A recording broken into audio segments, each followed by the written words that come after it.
Bismillahirrahmanirrahim.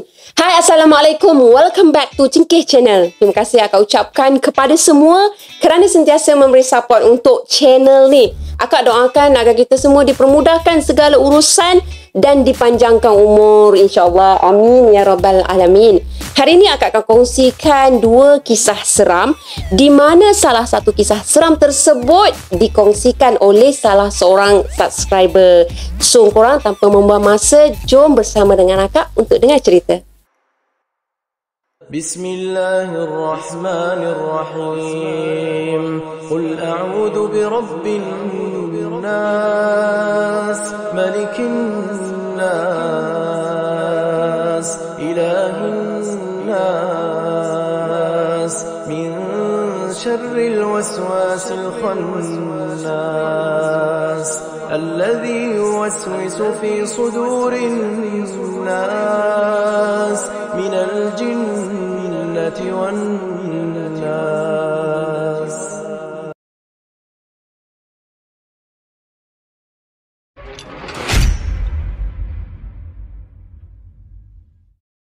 Akak mulakan kisah seram kali ini dengan perkongsian dari seorang subscriber yang dikenali sebagai Kak Juraini. Pada yang mana belum pernah dengar kisah-kisah dari Kak Juraini, untuk pengetahuan korang, Kak Juraini ni berasal dari Kalimantan dan sekarang Kak Juraini menetap di negeri Kelantan. Hari ni Kak Juraini dia share kisah mengenai seseorang yang salah menuntut ilmu. Macam tu lah, dia akibat salah menuntut ilmu. Habis kurang macam tu lah. Kisah yang Kak Juraini share kali ni bunyinya macam ni. Dalam kampung Kak Juraini dulu, maknanya kampung dia dekat Kalimantan, tinggal sebuah keluarga yang serba sederhana tapi bahagia. Dalam keluarga tu pula ada beberapa orang anak perempuan. Salah seorang anak perempuan tu merupakan kakak kepada kawan Kak Juraini. Macam tu lah. Maknanya kisah ni kisah kawan kakak Kak Juraini sekampung dengan Kak Juraini lah kan. Isterinya kakak kepada kawan akak ni namanya Anda. Isteri ke suami ni korang? Kalau dekat sana memang suami pun panggil isteri ke?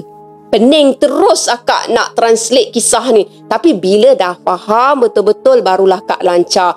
Maknanya macam ni korang. Suami kepada kakak kawan Kak Juraini ni pernah mengamalkan ilmu yang salah. Macam tu lah kisah dia. Suaminya tu nama dia Anda. Sebelum Anda tu berkahwin dengan kakaknya kawan Kak Juraini tu, dia ada menuntut ilmu dengan seseorang. Masa tu Anda dia tengah merantau kan. So sambil-sambil merantau tu dia menuntutlah ilmu. Ilmu yang Anda tuntut tu memang ilmu yang salah pun, tapi dia tetap juga berdegil nak terima ilmu tersebut. Sebab jiwa muda kan, tak fikirlah positif, negatif, lantak. Yang dia tahu, dia nak belajar best ilmu tu kebal lah apa semua kan. So, ilmu tersebut tu ada syarat dia. Tak penuhi syarat, makanya ilmu tu takkan menjadi. Anda pun dia tanyalah pada guru yang dia belajar tu, apa syarat dia? Tok Guru, saya betul-betul ingin mendapatkan ilmumu itu. Maukah Tok untuk turunkan ilmu Tok itu kepada saya? Kata Anda yang memang benar-benar serius masa tu. Apa kamu benar-benar mahukan ilmu ini? Tanya Tok Guru Anda lebih serius. Ya Tok Guru, saya memang benar-benar maksudkannya. Saya memang benar-benar inginkan ilmu ni. Kalau sebegitu mahu kamu, ada syaratnya. Kata Tok Guru Anda tahu. Baiklah Tok Guru, apa syaratnya Tok? Syaratnya kamu harus ada korban. Mahu kamu lakukannya? Mahu kamu cari korbannya? Korban? Sangkaan Anda korban yang dimaksudkan tu cuma ayam ke, itik ke, lembu ke. Dia pun setujulah tanpa bertanya untuk kepastian. Ya Tok Guru, saya setuju untuk syarat Tok. Bila saya boleh mula Tok? saya balik cari korban dulu ya, Tok. Kata Anda dengan penuh yakin. Nanti kamu perlu mengorbankan bayi yang masih lagi dalam kandungan. Kalau kamu tidak memenuhi syarat itu, selagi itulah ilmumu itu tidak akan mujarab. Kata Tok Guru Anda bertegas. Tidak berkesan, tidak mujarab tu maksudnya tak berkesan lah kan korang. Lebih mudahnya ilmu tu tak menjadi macam tu lah. Anda dia terkejut lah. Tok Guru dia ni dah kenapa main korban bagai sebagai syarat. Dah tu nak korban bayi dalam kandungan pula tu. Dah nama pun menuntut ilmu yang salah. Syaratnya tu tentu-tentulah memang tak masuk di akal korang. Confirm ha.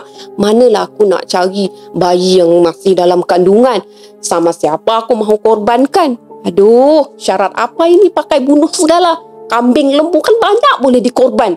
Cakap aja mahu yang saiznya macam mana? Saiz XL ke L ke? Kenapa mesti bayi? Lagian yang masih lagi dalam kandungan. Fikir Anda agak kebuntuan lah sebenarnya pada masa tu. Dia tak terkejut pun kalau itulah yang disyaratkan. Cuma mana dia nak dapat bayi yang masih dalam kandungan? Apa kamu setuju sama syarat aku? Tok Guru Pak Anda ni ditanya lagi pada Anda. Saya setuju Tok Guru. Kalau itulah syaratnya, saya akan usahakan. Sebagai permulaan, aku ajar sama kamu menteranya dahulu. Selesai kamu penuhi syaratnya, kamu baca sama mentera yang aku ajarkan. Kata Tok Guru lagi. Baiklah Tok Guru, saya terima ilmumu ini. Walaupun Anda dah pun bersetuju dengan syarat yang dikatakan oleh gurunya tu, tapi Anda dia tak tahu lagi sama ada bayi siapa yang dia nak jadikan sebagai korban dia tu. So, payah jugalah dia nak menuntut ilmu tu. Jadi dia berfikirlah, payah juga yang mau menuntut ilmu ini. Bisik hati Anda. Macam mana? Aku mau memenuhi syarat sebegitu. Syaratnya tu langsung tak masuk akal langsung. Apa-apa pun, aku terima dulu ilmunya Tok Guru. Soal korban bayi tu, semua lain tahun aku boleh fikir. Anda dia meneruskan jugalah menuntut ilmu dengan mentera bagai sampai dia betul-betul mahir dengan ilmu syirik kurafat dia tu. Lepas dia menuntut ilmu semua tu, dia pun cubalah nak try test kod-kod lah menjadi. Dia pun nak selinap masuk kat satu dinding rumah dengan tubuh dia yang seketul tu. Mana maunya dinding kayu tu dilanggar. Tapi sakit yang didapat langsung tak menjadi korang. Ilmu si Anda yang dituntut tu. Bengang gila lah Anda masa tu. Membebel dia marahkan Tok Guru dia. Membohong semua. Nasib juga yang dirempuh tu papan. Kalau batu, rebah kot dia dekat situ. Ini mesti sebab aku tak penuhi syarat ni. Mana aku nak cari bayi dalam kandungan ni? Sama anak siapa korban aku ni? Macam-macam lah yang bermain dalam fikiran Anda. Akhirnya, dia pun balik semula ke kampung dia. Dah frustrat kan? Ilmu dah ambil. Cuma syarat je tak settle lagi. So, nak tak nak dia buat keputusan balik kampung. Bila sampai je Anda dekat rumah dia tu, kebetulan pula pada masa tu korang... Ibu Anda ni tengah syarat mengandungkan adik dia. Dah sampai rumah tu, pandangan Anda tu tertumpu pada kandungan ibu dia. Dia tenungkan perut ibu dia tu. Dia cuma tunggu masa paling sesuai je. Dia nak penuhi syarat gila dia tu. Masa tu, dia terfikir-fikirlah macam mana agaknya dia nak ambil kesempatan tu. Dia nak sempurnakan ilmu jahat dia tu. Macam mana dia nak buat? Macam mana? Aku nak buat ni. Dia fikir dia tahu. Anda pun dia dapat idea. Dia buat tahu satu helah. Konon-kononnya dia ni tengah bergaduh dengan ibu dia. Dia buatlah sampai ibu dia tu betul-betul marahkan dia. Dalam kesempatan tu Anda dia tambah seriuskan lagi pertengkaran dia dengan ibu dia. Tanpa dia fikir panjang pada masa tu, Anda pun menendang perut ibu dia sehinggalah ibu Anda tu terjelepuk ke lantai. Lepas tu ibu Anda mengalami keguguran. Adik dia tu dah gugur. Lepas tu adik dia tu sendiri dah meninggal dalam kandungan. mati korang dalam kandungan ibu dia. Mana tak mati dah kena tendang macam tu, sakit kot. Kejam kan perbuatan si Andak ni. Sampai hati dia, sedarah sedaging dengan dia pula tu. Mak pula lagi. Apa hal dengan si Andak ni nak kena piat telinga ni? Andak dia tersenyum je masa tu. Korang kejam. Ini betul-betul kejam ni, boleh senyum lah dia. Tak ada rasa bersalah langsung. Malah dalam hati si Andak tu dia rasa puas.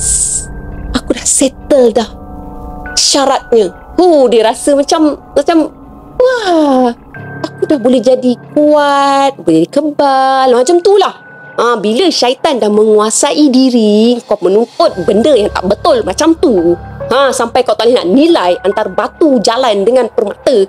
Itulah yang berlaku. Lepas tu lah kan, ilmu tu diyakin pasti ilmu tu akan menjadi. Pasti menjadi. Selepas kejadian tu, Andak dah tak tunggu dah. Malam tu juga dia nak uji ilmunya tu, dia pun pergilah cari seorang kawan dia dekat kampung dia tu. Kononnya nak ajaklah merayau malam tu kan. Maklumlah anak bujang kan suka lepak malam-malam dengan kawan-kawan. Masa tu Andak dia tak ada kenderaan pun. Dia cuma berjalan kaki je. Dia ke mana pun memang jalan kaki je. Masa Andak tengah berjalan dengan kawan dia tu, Andak tiba-tiba dia stop melangkah. Dia stop melangkah tu, berhenti tu betul-betul dekat depan kedai runcit dalam kampung dia. Andak cakap lah dekat kawan dia tu, rokok dia dah habis. Aduh, rokok aku dah habis. Apa kata aku mau cuba ilmu yang aku belajar. Aku mau masuk ke dalam kedai runcit tu, ambil rokok dalam kedai runcit tu, kata Andak pada kawan dia. Kawan Andak pun cakap lah, dia balas lah kan, macam mana kamu mau masuk sedangkan kedai tu berkunci? Kedai tu kan tutup segala. Bagaimana kamu mau masuk? Kamu mau cecahkan pintunya je kak? Andak pun dia tersenyum je. Senyum sini. Tenang aja, aku akan masuk melalui celah-celah dinding pintu kedai tu. Cuba lihat aja nanti. Kamu jangan bising-bising, cuba lihat nanti. Kawan Andak tetap juga tak percaya langsung korang apa yang Andak cakap. Andak minta lagi dengan kawan dia tu supaya jangan tinggalkan dia. Stay dekat situ, tengok sendiri apa yang berlaku. Ya, aku akan masuk ambil rokok. Kamu lihat nanti, dengan mata kepala kamu sendiri. Jangan sampai kamu terkejut ya. Andak pun dia baca lah mentera dia. Ngongek yang dia ajar oleh guru dia tu. Lepas baca mentera segala bagai pun, Andak pun masuk dalam kedai runcit tu. Kawan Andak tergamam tu. Mula-mula okey lagi, cool lagi tengok. Macam tak percaya kan. Tergamam, terkejut. Habis menggigil satu badan dia. Sebab kawan Andak ni tengok sendiri dengan mata dia ni. Andak masuk dalam kedai tu. Korang tahu tak apa yang kawan Andak nampak masa tu? Celah pintu yang Andak masuk tu hanya kecil je. Ibarat kata orang hanya angin je yang boleh lalu masuk. Tapi Andak dengan senang je boleh masuk kat dalam kedai tu melalui pintu tu. Terror lah kononnya kan. Sebenarnya korang, masa Andak nak masuk dalam kedai runcit tu, kawan Andak nampak badan Andak ni jadi cair seperti air tau. Lepas tu cecair tu pun masuk melalui celahan lubang kecil tu tadi. Apa yang kawan Andak tengok tu lah yang membuatkan kawan Andak ni menggigil sebenarnya. Kawan Andak masa tu dia rasa takut tu memang iyalah kan. Dia rasa gugup apa semua kan. Lepas tu dia rasa Andak ni dah tak ubah macam syaitan, bukan manusia dah. Macam tu, macam hantu-hantu dah gitu. Tapi selepas Andak keluar dari dalam kedai tu, Andak dia tersenyum tau. Macam tak ada apa yang sakit pun dekat Andak tu kan. Siap senyum lagi, keluar macam tu mendabik dada semua bagai kan. Malahnya Andak tu dia rasa macam puas hati bila ilmu Andak tu kali ni menjadi. Macam tu. Bukan hanya setakat boleh masuk kedai runcit je tau korang. Malah Andak juga dia jadi kebal. Dia selalu bergaduh dengan orang-orang yang dia kenal, yang dia tak kenal. Orang kampung semua takut dengan Andak masa tu. Orang kampung kiri, kampung kanan, kampung depan, kampung belakang semua takut. Seorang pun tak berani nak lawan dengan kehendak Andak. Bermaharaja lela lah Andak dekat kampung tu.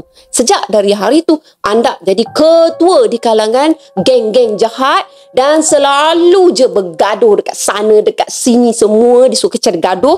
Tapi itulah, siapa pun Andak di mata semua orang, korang jangan tak percaya tau.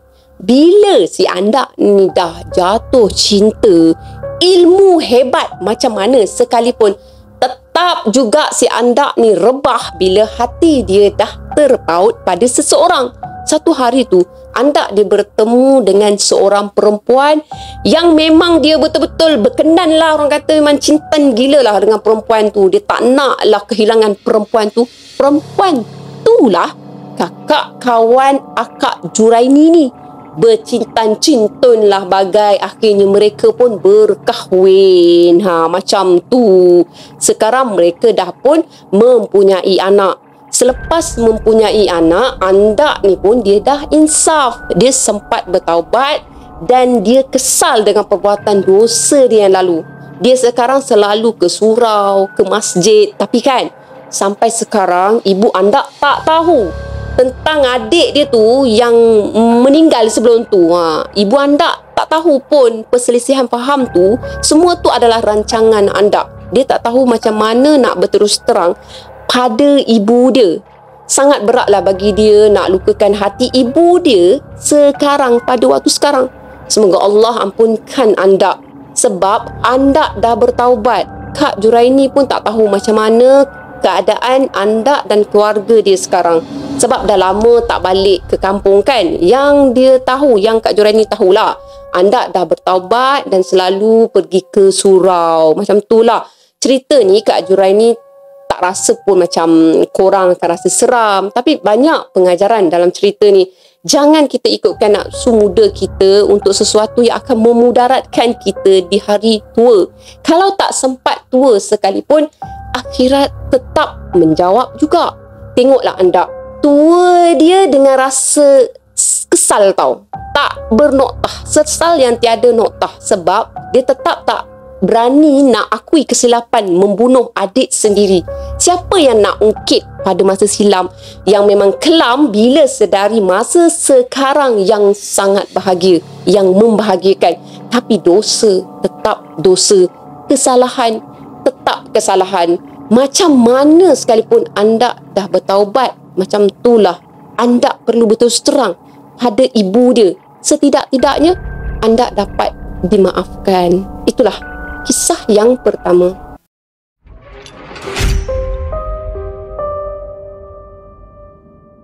Akak teruskan dengan kisah seram yang kedua bertajuk Lift Bomber. Kisah ni dilalui oleh Farid, bukan nama sebenar.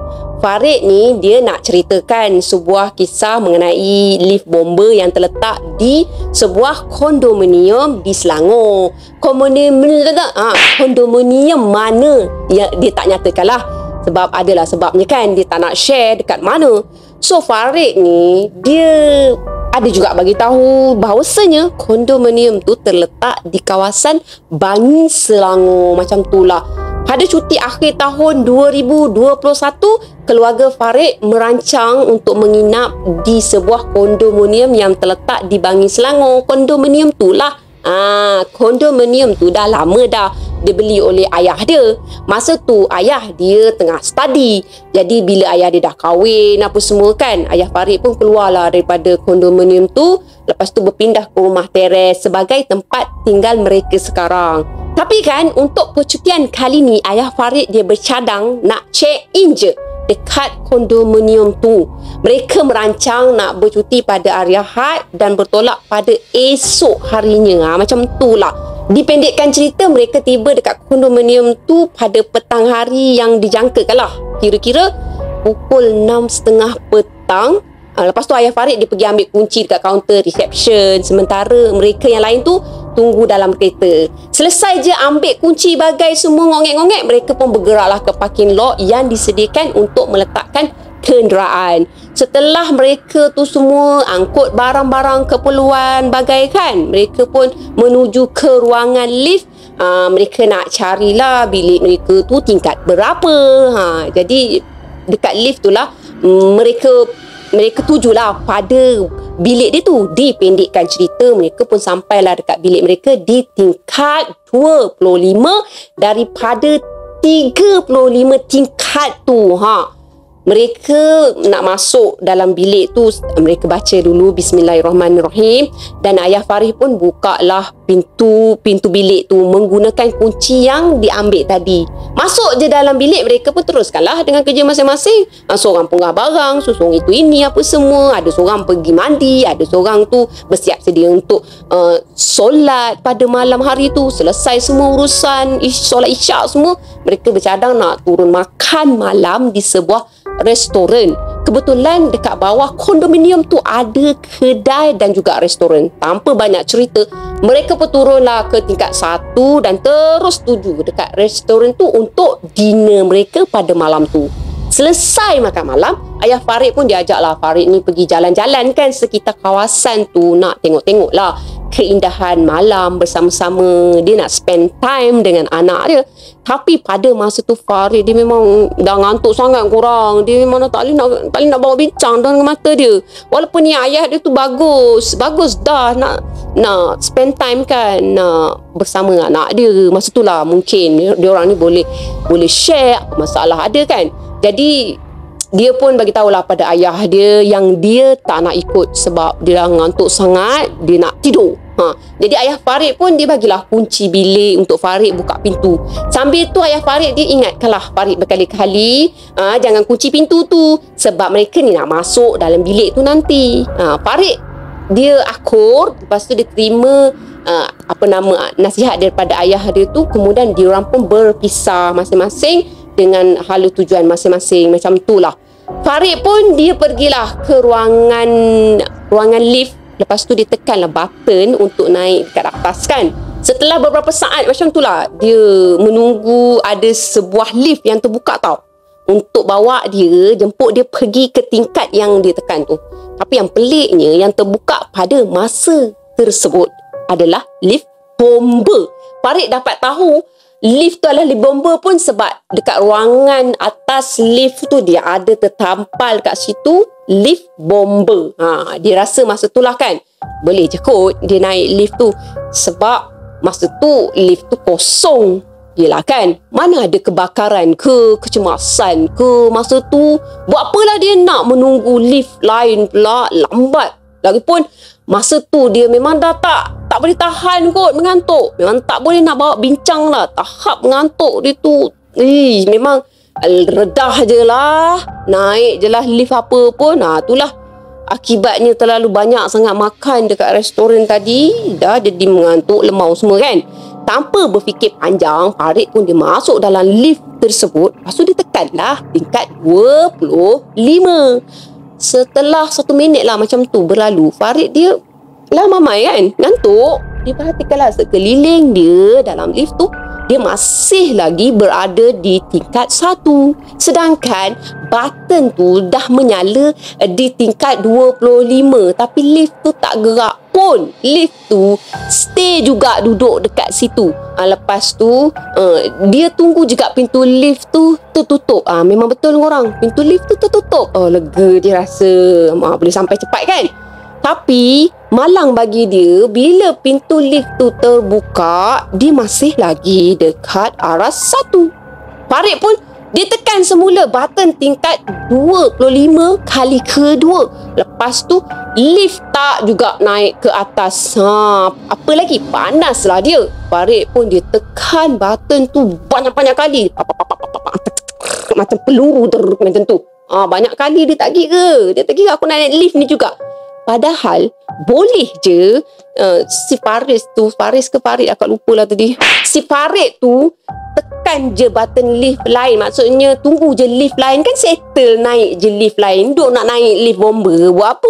Dah tentu lah lift bomba tu memang letih kat situ, tak nak gerak. Apalah si Faris ni. Selepas Farid tu tekan button tu banyak kali tadi, akhirnya lift tu pun bergerak. Alhamdulillah. Dengan keadaan mengantuk mamai macam tu, Farid dia boleh kurang terlelap beberapa saat dalam lift tu sambil menunggu lift sampai dekat destinasi yang dia tekan tu.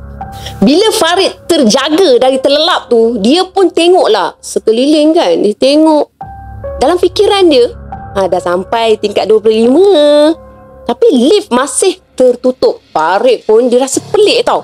Dia pun tengoklah dekat skrin yang menunjukkan lift tu sekarang berada di tingkap berapa. Korang, apa yang membuatkan Farid tu terkejut? Nombor yang terpapar pada skrin lift tu menunjukkan angka 33. Macam mana pula boleh sampai ke tingkat 33 ni? Sedangkan tombol yang masih bernyala dekat tepi lift tu nombornya 25. Peliklah. Apa sudah jadi ni? Farid dia cuba menekan semula nombor 25 pada button lift. Tapi lift tu tiba-tiba berhenti korang. Dah kenapa? Apa yang membuatkan Farid rasa betul-betul panik kan? Bila lampu dekat lift tu mati secara tiba-tiba. Korang tak meremang, situasinya malam. Berlakunya pula lift tu gergang tiba-tiba berhenti. Dah tu lampu pam terpadam macam tu. Macam memang berpeluh korang. Sebab dia dalam keadaan bersendirian dalam tu. Memang panik gila dia masa tu. Hilang rasa mengantuk time tu. Memang tercantas terus rasa mengantuk dia. Farid dia hampir menangis. Tapi dia teringatlah masa tu dia ada bawa handphone. Ada pun handphone dalam poket seluar dia. Dia pun ambil lah handphone tu. Lepas tu dia nyalakan flashlight handphone tu untuk bantu dia nak tengok keadaan sekeliling dalam lift tu. Farid dia tengok tak ada sebarang cahaya dalam lift yang seakan-akan segala jenis button dekat dalam tu masih berfungsi tau. Apa lagi kurang? Bertambah-tambah panik lah di masa tu. Dia pun teruslah menyuluh dekat button lift tu dengan keadaan tangan dia dah ketar-ketar dah.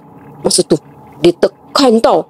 Nak tak nak dia kena juga kuatkan diri dia untuk tekan button nombor untuk mana-mana nombor lah, tak kisahlah, tekanlah mana-mana. Nak confirmkan je button dekat situ tu berfungsi atau tak. Malangnya semuanya memang tak berfungsi pada waktu tersebut. Farid rasa semakin panik bila dia dah tak tahu nak buat apa. Dia menangis korang kat situ. Masa tu tak adalah kuat sangat dia menangis kan. Tapi keluar jugalah air mata jantan dia tu. Untuk korang nak fikirkan nasib dia masa tu. Sambil tangan dia masih memegang phone yang dinyalakan flashlight tau.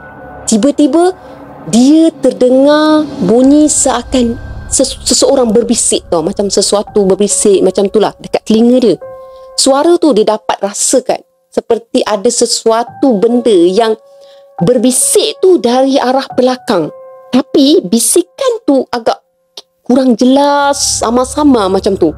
Farid terkencing masa tu. Dia pun menjerit sekuat hati dia dalam 10 minit macam tu. Lama orang berada dalam situasi macam tu dah terkencing bagai 10 minit bukan 10 saat tau. Silap-silap 10 minit boleh jadi seperti 10 tahun tau. Akhirnya Farid dia terlintas dalam fikiran dia. Dia nak mohon pertolongan daripada Tuhan agar diberikan perlindungan. Sambil tu dia bacakan A'udzubillahi minasyaitonirrajim 7 kali. Sambil tu lah dia menangis. Dengan izin Allah, suara bisikan tu hilang serta-merta. Farid dilega sekejap. Tapi tangan dia masih lagi tak berhenti bergoyang tau. Sebab dalam tu bukan suara je yang didengar tau.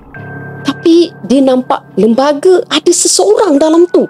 Seseorang yang lebih besar daripada dia. Lembaga yang hitam, orang kata dalam gelap. Sama-sama flashlight kan. Apa sangat yang boleh dinampak, tapi bayang tu nampak tau.